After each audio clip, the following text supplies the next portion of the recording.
All right, welcome. We are here with Kristina Stephens. She is a real estate agent with Keller Williams. Thank you very much. Yeah. You didn't have to pay me to come on the show, Oh, but Jesus. it's appreciated. Thank you very much. It's negotiable fee for my next guest, just to know Right, that. right. How are you today? I'm good. It's Friday. It is And it's Friday. beautiful weather. You are awfully brown. How are you so brown? Well, because I love the sun. Okay. And I love the beach. You do? Just got back not long ago. Okay. So I like to have as many trips as I can So you are a every beach summer, person. You like to sit on the beach all day long. all day. Yes. Don't come with me if you think that we're going to go down there for an hour, hour and a half, and then we're going to go back up. Because no, I want to be there all day. What's all day? 9 to 5? No, actually, more like 10:30 to 5. Unless I will take a break if we want to get lunch and then come back, but then that means we're going to stay through sunset because that's actually the best time is to be there on the beach when everybody else is packing up to go eat. I've and always I'm said still that's the sitting there. hardest part. Like, I want to be on the beach when the sun's going down, especially in the summer when it's hot. Oh yeah, When the sun's going down, but I always feel like then I'm just there too long and you miss the whole evening. So you got to skip dinner. Or a lot of times we go until 1 or 2 and then go back and you end up Yes. coming back, but you're still skipping dinner because the sunset's usually right in the middle of a dinner. yeah, but yeah, if like sometimes because the restaurants get so crazy too, it's not bad to leave for lunch, go somewhere, eat lunch. Restaurants aren't as crowded, and then go back through sunset. Yeah. And I think one time we went for early dinner, but left our chairs and then went back Yes. after, and that's Well, I think good too. Everybody loves seafood, but by God, you don't have to have a meal every night you go to the beach. No, It does not have to be an ordeal. Go get some good seafood at lunch one day, sit, drink a margarita, yeah, a little whatever, and Yes. then enjoy the evenings like doing whatever. yeah, but the restaurants can't be anything you can get at home. That's my rule. I don't want to go down there and go to Longhorn. I can get Longhorn at home. That's true. When's the last time you've been to Longhorn? Oh, it's been a while. There you go. It's been a long There time. you go. I think we have been to Texas Roadhouse in Panama City Beach before. Yeah, we have, actually. All right. Awesome. All right. So tell me about Kristina Stephens, and you are not allowed to mention any form of real estate or your career. And I want you to talk as long as you can about Oh, Jesus. who you are without mentioning. We're going to try to see how long we can go without talking about it. Just what do you like? We know you like the beach. What else? Yep. You got a wonderful mother you're hanging out with this weekend for Mother's Day. Yes, I do. So my mom and I actually are really, really close. She had me really young. So we've been close because our age difference is Y'all were drinking closer. buddies. No, not that. I will say it's a funny story though. I did get into my first bar before I was 21 using my mother's ID. That is funny. So, Did you buy your mother cigarettes? oh yeah. So I feel Yeah. like I don't remember my mom smoking. So maybe we just use that. I just remember going to the grocery store or the convenience store. I can picture it like it was yesterday. I remember the store and the clerk and everything. And you'd walk in, it was like, hey, and my mom wants me to get, and they Right. would just give you cigarettes. Like yeah. a pack of cigarettes. Yeah, yeah. Those are She good doesn't old smoke days. anymore, but yeah, thank Yeah. goodness, because I must have been doing it for a friend, I think, because I don't remember my mom ever smoking. Cynthia, maybe I know you're not watching this, but if you did, let us I'm know gonna the ask true her. story. I'm gonna call her and I'm gonna tell her, hey, Dave says You gotta that he watch. bought your cigarettes, and I just I just remember I'm gonna getting give out her of a a hard car time. to do it. That means that was bold as hell. If I got out of the car, my mom's car, went in and bought cigarettes, but put them in my own pocket, I wouldn't put it past me. I would not either, because no. We were talking about you. We were talking about me. All right, Sorry. Mom. So, Mom, I am an only child. Grew tell. up in grew up in East Point, which is different now, but back then it was fantastic. I was like, it was the greatest little town. You know, we walked to school. Another funny story, we moved there, and first day of school, Mom was like, just go follow all the rest of the kids. Like, I had no idea where I was going, but I ended up at school, made it back home. Well, she Kids had to across get the on the street. bus to get to high school, so she Well, couldn't walk that you wasn't to far. Yeah, kindergarten. that's true. Sorry, That's true. Susan. No, Sorry. Yeah.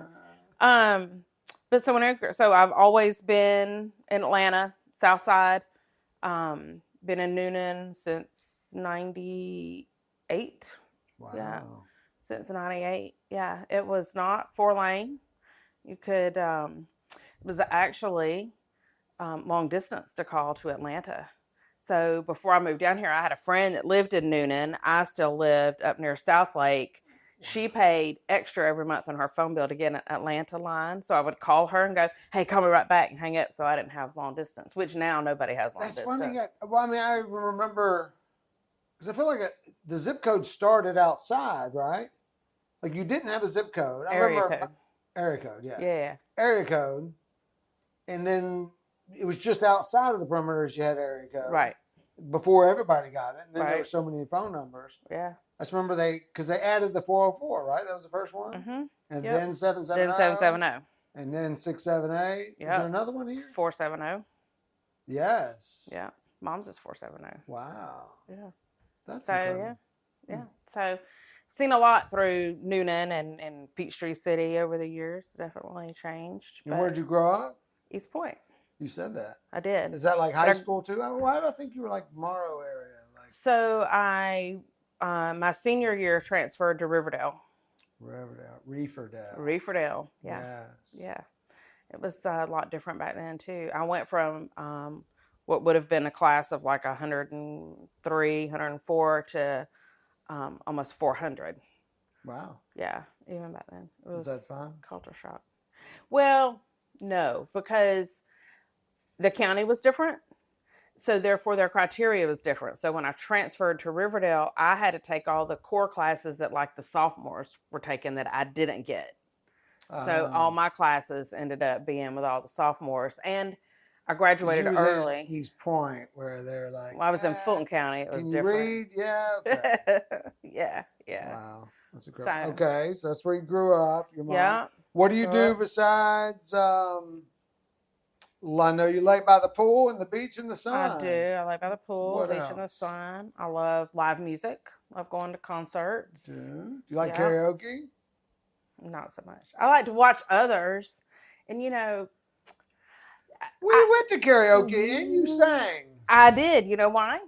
Because you signed me up. They're like, Kristina, you're up next. And you know what I should have sang was happy birthday, because it was your birthday, and I didn't think about that. That was my birthday.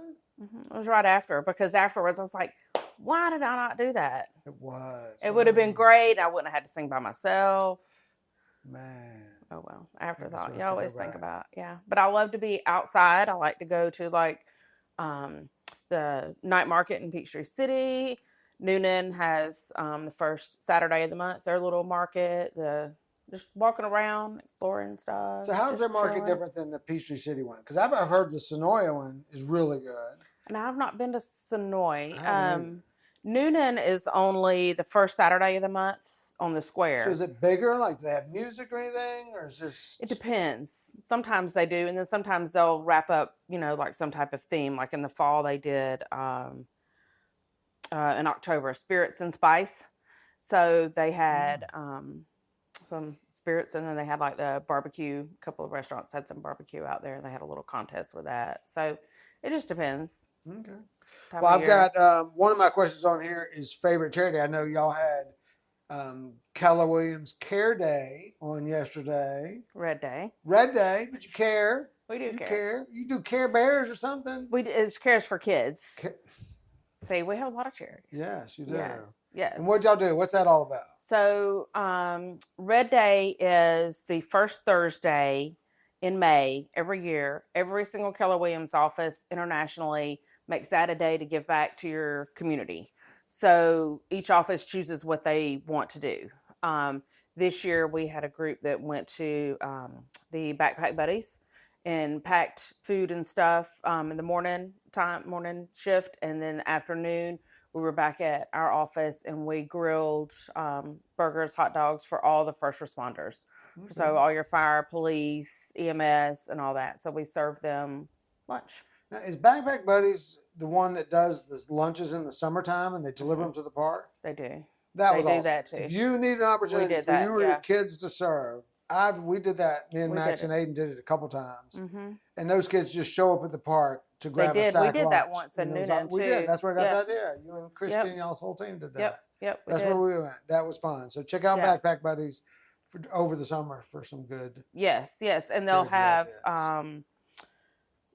We went and got the bags, and then we delivered them to the school so that the kids have them when they leave to go get on the bus for food for the weekend or whatever. Right. So it is a fantastic organization. That's awesome. I think I saw an email where Fayette County does something like that through the school. I don't know how the kids get the food. I'm sure that's arranged, but that's pretty awesome. All right, so we got just some short answer questions. We're going to do the fun stuff first, and then we'll dive into real estate. So,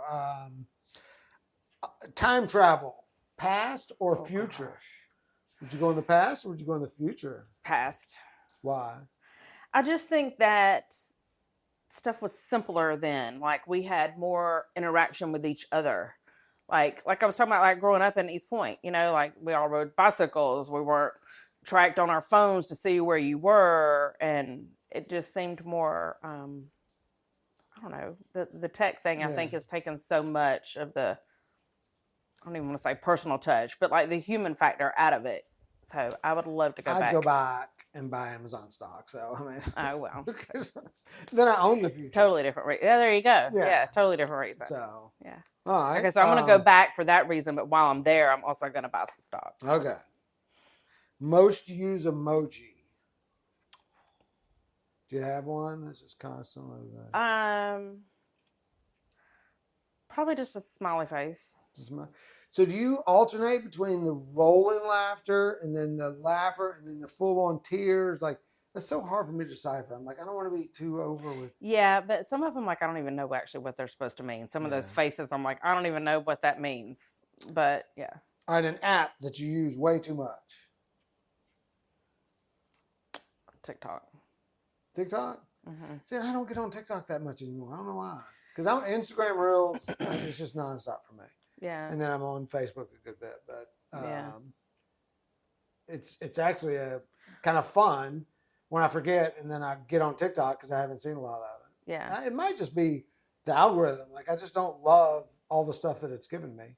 That's probably TikTok. it. So I need to change that. There's usually almost always something really funny. I feel like it's always these live people talking, and I got to scroll real quick before it puts me in their live, or it's an ad. I just feel like it's nonstop. Yeah. You can get into that. There for a minute, I guess I had my phone, or I got distracted, and so it was an ad about your reading tarot cards or whatever, and I didn't swipe, I guess, fast enough, so I went through a little spell where everything that I was somebody different reading tarot cards. I'm like, how did I even get on this? Like, go away, people. All right, last one. This is a deep question, so I don't know. Oh, Let's no. see. I've never asked this, but I love the idea of this question. If you could fly, but you could only fly when you were happy, or you could only fly when you were sad, which one would you pick? Ooh. That's deep. That's deep, because part of it, my gut reaction is happy, because you just want to be happy and excited about something. But the other one, sad, the you sad, could get away I could escape. It would be an escape. I'm going to go with happy, because we're going to choose to be happy more than we're sad. I love that idea of sad and escape. Yeah. I'm not sad that often, so I wouldn't really get to fly. that much. I have those moments, obviously. We all do. Sure. But hopefully I'm a lot more happy than sad. So yeah. Let me see if I missed any good ones. I think that is it. All right, so let's talk about real estate. Yay. Let's see, what is going on in the market? I'm trying to think if there's any news or anything that's come up. So no big news things, but just in general, we're in the spring. We're really in the middle of spring. Yes. Of 2025. So where do you see things with real estate? So for me, leading up to the spring was really, really dead. And I feel like the past 2 weeks has insane. It just exploded. And I'm not seeing any stop. And yet, like, I had a buyer went under contract. We were trying to schedule the inspection. And they was like, oh, well, they can't do it till the 15th. And I'm like, the 15th? Good grief. Wow. Like, that's a long way out. So I checked with the inspector, excuse me. And they're like, yeah, we're slammed. We've got 13 inspections we've already got scheduled between now and then. Like, I can't work you in. So I'm hearing it's happening for everybody. Right. So home inspections, you just said you have a home inspection. Are home inspections required? Do you recommend one? Absolutely. Do you insist on one? Like, where do you stand with telling buyers? So they are not required at all. I encourage every single buyer to have one. And if you're not going to have one, I'm going to want you to sign off on something saying, I recommended that you have one, because you never know what could be revealed. You only see you can't see like what's under the house. You can't see what the thermostat and the age, the heating and air, the age of that. And you can't tell whether the septic is all clogged up, or there's all those things that could have huge expenses. So we want to know that ahead of time. My experience with home inspections is, and I do not like spending extra money, and getting a mortgage or buying a home just feels like there's always these fees, and they sound so high. But I just remember when I bought this house, I was not getting a home inspection because I looked at it and I was so excited about buying this house, and I thought it was perfect, that in the back of my mind, maybe, I don't know, my head, I was like, I don't care what. Right. There's nothing that they could say that would make me not want to buy this house. So why would I spend $450 or whatever they cost now on a home inspection? But what it did, come to find out, is I did have a very good real estate agent that insisted that I get a home inspection. And we found a couple things, some rotted wood on the fireplace that was way up high, I didn't know about. And then the floor in the living room was, I don't know if it was soft or he went under there and it just wasn't supported. And I negotiated like $2,600 off the contract. That would have never happened. Right. And those were legitimate concerns, but it also gave me a way and a reason to ask for some additional closing costs. I don't remember how a concession. A concession. Yeah. That was pretty awesome. Because it's things you don't know. It's things you can't see. That's what is the most important. Yes. And that, I don't know, maybe we had them fix that. Because I'm just thinking of what that would have cost me to fix that rotted wood all the way at the top of, the truth is I would have ignored it until the whole house had rotted and fallen down. That would have been the reality of it. So we're glad that we fixed it. So that was good. At least you acknowledge that. So what's the difference in a home inspection and a home appraisal? Okay. The inspection is testing the house itself, or looking at the house itself. It's checking the mechanicals. It's looking for defects. An appraisal is actually just looking at the monetary value of the house. Is the house worth what you're paying for it? What are the other homes around it? What have they sold for? Right. So to make sure you're not overspending on something. The appraisal is an opinion. So that's right. Just to be it's clear one person's opinion. It is one person's opinion on the value of that home based on fact. Yes. So they do have to use other homes that have sold like it. Right. But they can also have preconceived notions. They might not like the area. They might not like the color of your house. And so therefore they choose another comp that's lower. Maybe they adjust some certain things. And that's another video about how appraisals work. But, it is an opinion. And I think people need to understand that. Well, and one question too, I've had buyers ask before, did the house pass or fail the inspection? Or even the appraisal. I'm like, it's not a pass or a fail. It's just showing you what you're truly purchasing. Right. Yeah. And just a side note, FHA appraisals do have an inspection piece to it. Yes. It's obviously not as thorough as a home inspection, but they do test more things than a normal conventional appraisal, and they will require those things to be fixed. So we do see that, even if it's, I hate to say cosmetic because a broken window. Well, it's usually if there's a cracked window, that is cosmetic, but an FHA appraiser is going to require that to be fixed. That's right. They also look at wood rot.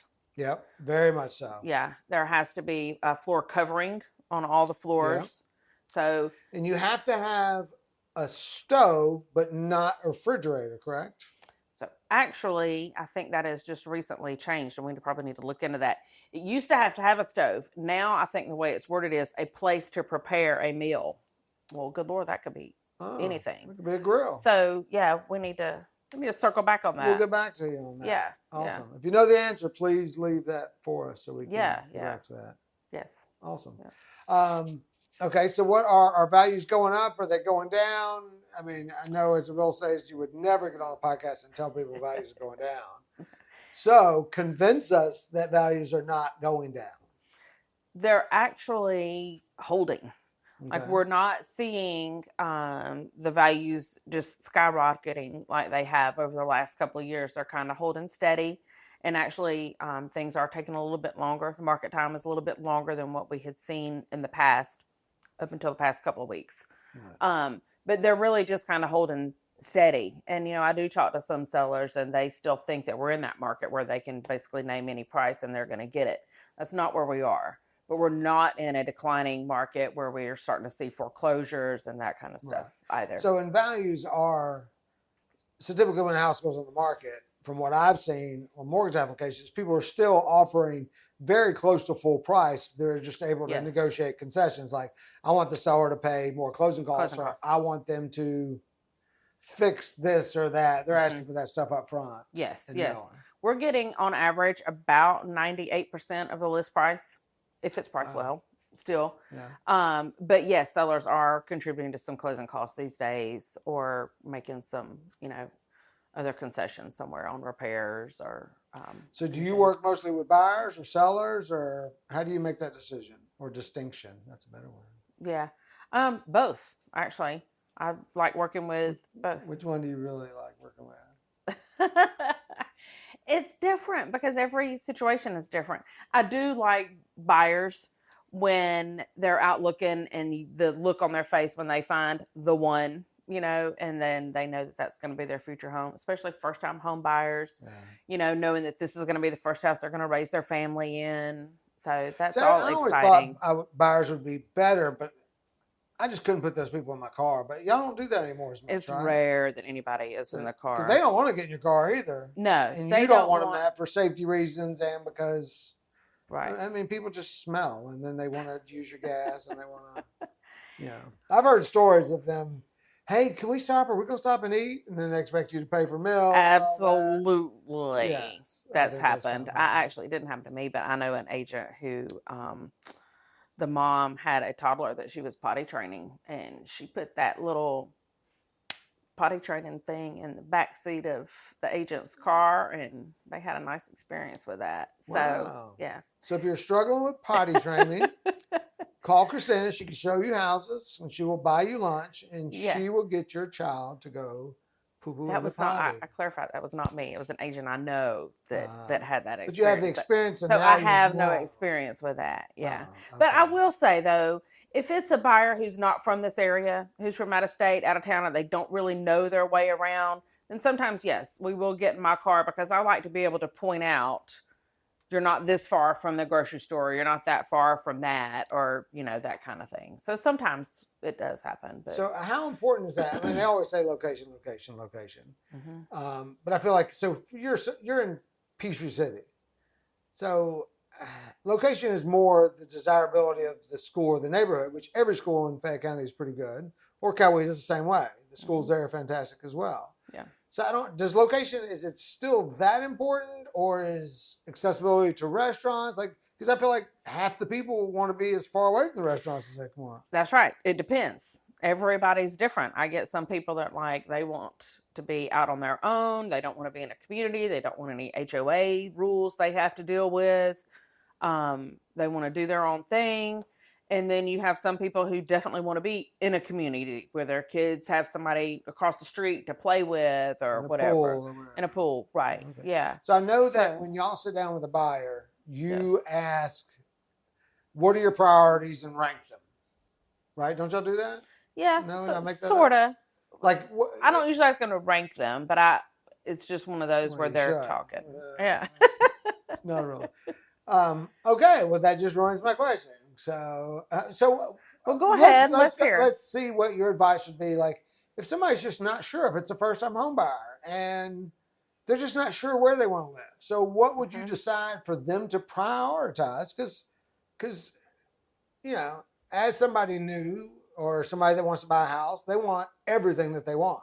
Mm-hmm. They want the 4-bedroom with the master on the main, with the fenced-in yard, with the flat driveway, right next to They the want the school with the unicorn. groceries. Right. Yeah. Obviously, not everyone's going to get that. No. So, what do you advise him on? Hey, I know you hadn't done this before, but really, your drive to work should be most important. So that's exactly what I was going to say. That's one of the top things that I ask. What kind of commute do you want? What is your commute time now? And do you want to keep it that? Is that too much? Or are you willing to do more? So I kind of use that as a starting point of what kind of commute that they want to have. And I don't know if I read this in a book or something. Do you tell people like you should go by the house like at all different times of day and drive it on the weekend and see what the streets are? So you do tell people that when they're absolutely. So this morning I was showing over in Griffin, and it was somebody that doesn't live in Griffin now. And so they're not super familiar. And the houses that we looked at were all on opposite areas of Griffin. And so when we were talking, she said, I'm just trying, what do you think, about the neighborhood? And I said, well, this is what I tell everybody is drive at different times of the day, on the weekends, go to the grocery store, go to the Walmart.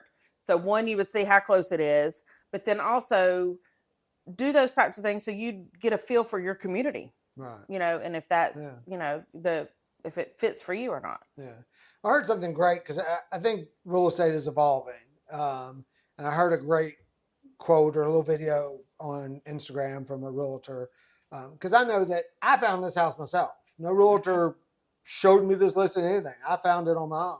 And I hear that a lot from friends. They're like, I don't understand. I found, I did all the searches. Or, I was working with this realtor, but I found all the houses was showing her. And this realtor, unrelated to those comments, said, you're not paying me a commission. I'm not there to find you the perfect house. My job starts from then, like the important parts of it is negotiating the contract and ensuring you get the home inspection and all that. So, and I'm probably leaving some things out. The way she said it, I thought was perfect because it really met a lot of concerns that I hear about people saying, why am I using a realtor when I find the house anyway? Everything's online. What do I need them for? So as far as her comment and then the buyers or the people that are saying, it's all online, why do I need a realtor anyway? What would you say to that? Well, so I would say that today is totally different in that, yes, everybody looks online. They have the access to pull up houses that are available right in their hands, on their phone or whatever. So oftentimes they do see something. Now, there are times where I may know of something that's coming on the market soon or, just some other realtor insight that we're aware of that I could share of something that might be coming out there. But my value is once you find what you think is the house of your dreams is to work hard and get you the best price. Also make sure you're aware of, like with the inspections, what it is that you're buying and, looking out for repairs, things that you don't normally think of. Right. A lot of buyers wouldn't even think about when was the septic tank pump last, or, if it's on a well and not city water, having that well water tested to make sure that it is safe to drink, those types of things. Yeah. And also communicating with a lender to make sure that your process is moving along once we're under contract, to make sure that everything's getting done as it should and we're meeting all of our deadlines within the contract as far as your financing and getting that appraisal ordered. Yeah. And so it's kind of like getting married without a wedding coordinator. You can do it. Sure. But we joke. I was just telling somebody about when I got married, we did not have a wedding coordinator because I thought, why would I pay somebody to tell people to show up at 3:00? Right. And then we ended up, the wedding photographer didn't show up. And then I'm sitting there in the little groom's room and somebody goes in, David, what do we do? When do we get started? And I was like, I have no idea.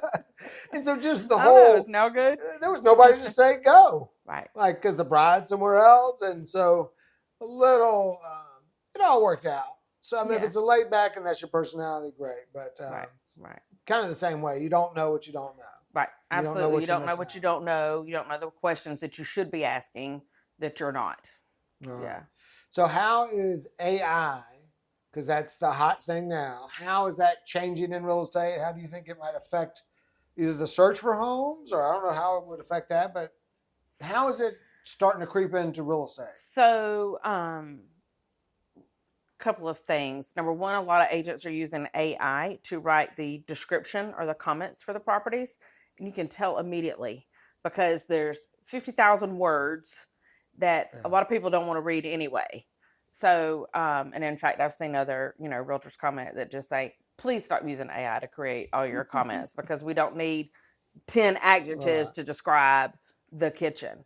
But the other thing, I actually last week was at an agent summit, and the afternoon section was all really about AI.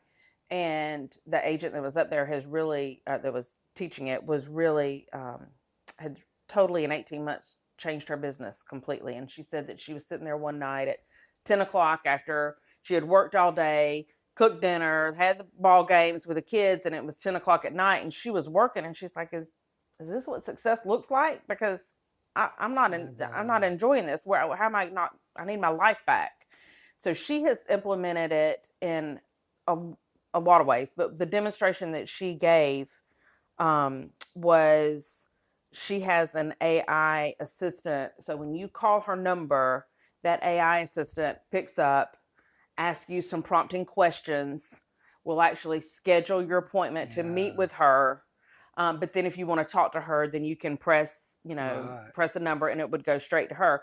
And so she said that right there was even though it was a 5-minute phone call, I didn't take that call. I was still doing whatever I could do. And now the appointment's set. It's on my calendar. It's notified me. Weeds through a bunch of junk and it weeds through all that. I will say I've been in the business 23 years. I'm old school, which means I'm also old. I just feel like the personal touch with that, like I feel like for me, if I were the person calling in and I'm talking to an AI generated voice, I'm not sure I'm making that connection. Right. And I'm not sure that it feels good. Yeah. But for some people, it works fantastic. Some people don't like to talk anyway, and they'd just soon text or have that. So, well, in my opinion, and I've been dealing with this trying to get a claim on insurances. I'm fine with robots answering phones and doing all that, but I damn well better be able to get to a person quick. Yes. Like I get that you want to make it easy for me to find out the hours or answer all those super questions. Those things, absolutely. But besides that, or even book an appointment. Hey, I do want to talk to you. Can you call me back in 10 minutes? Whatever that looks like.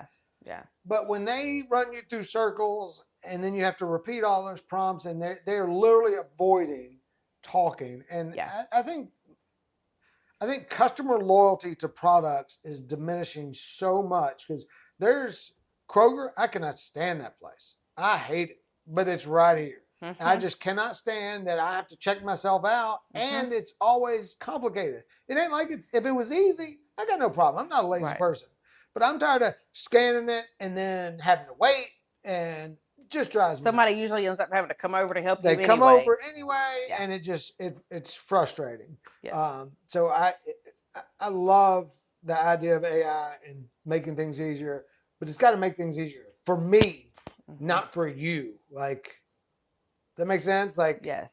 You didn't reduce the price of your product or your widget. Right.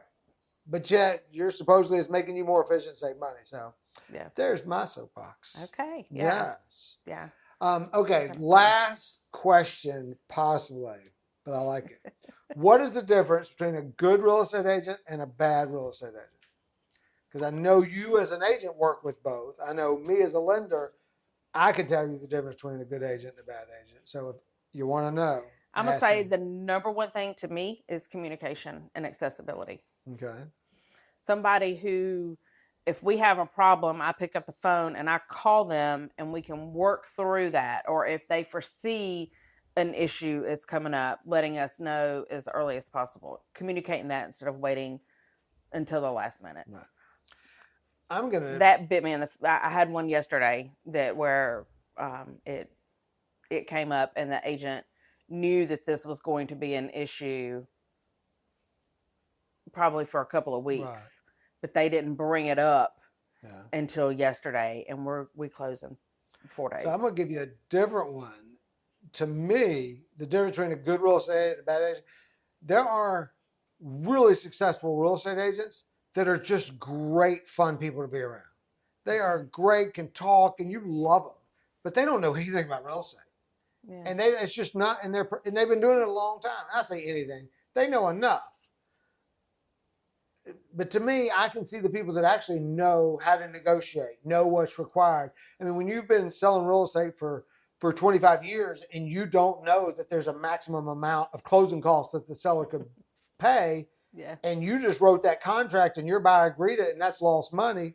If you have questions about that, I could dive into that. But Oh yeah. like, there are people that have been doing it for a long time that don't know these very basics that could lose people money. And Absolutely. then they get, and the way they handle stress, to me, tells whether or not you're professional or not. Sure. There are still agents that just like to fly off the handle at the slightest bump. And there's bumps in probably 50% of transactions at least. There's more. Yeah. I would say more. It gets to touch somebody else. But for a lender, we end up something isn't what expected at least 50% of the time. So you've got to learn to handle that type of stress and redirect. Well, and I also think that a great real estate agent is someone who handles those bumps, but their client doesn't ever know that doesn't ever know that there was a hiccup. Yeah, that's also my job, is to make sure that we get to that closing table and it is as smooth as can be on your side with the least amount of headaches. Right. That's what I take on, are the headaches. Yeah, and see, and that's tough because mortgage loan officers, probably not just me, but we're the same way.